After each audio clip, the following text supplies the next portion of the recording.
important the selection of the corpus was, right? Exactly. I mean, that's the thing. I mean, you know, in the way we work in a studio with a vocalist or a brilliant drummer, maybe, to get something you want out of a piece of music.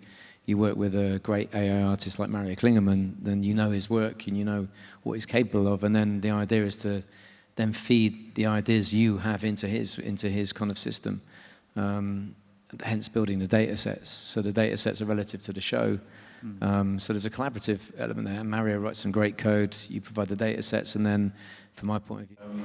Decided I love synthesizers more than life itself and got into sequencers. And I think the common language of what the band were doing before I met Robert and understanding the sort of postmodern thing with sampling and slicing, deconstructing was very appealing to me because I understood what they were trying to achieve from a technical level.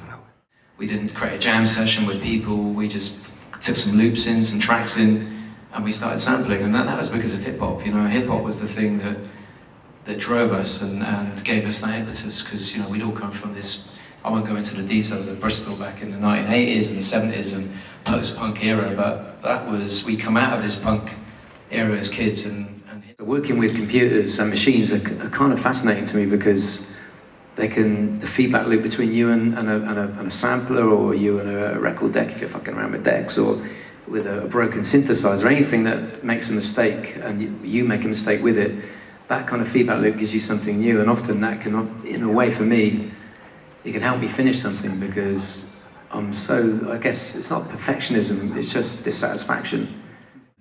And put this data set together, and he fed those into a GAN, which is a generative adversarial network, a discriminator and a generator, and you start to spit out kind of mistakes, in the sense if you were to give it its task and it was to fulfill it, it would repeat and copy the thing it had seen.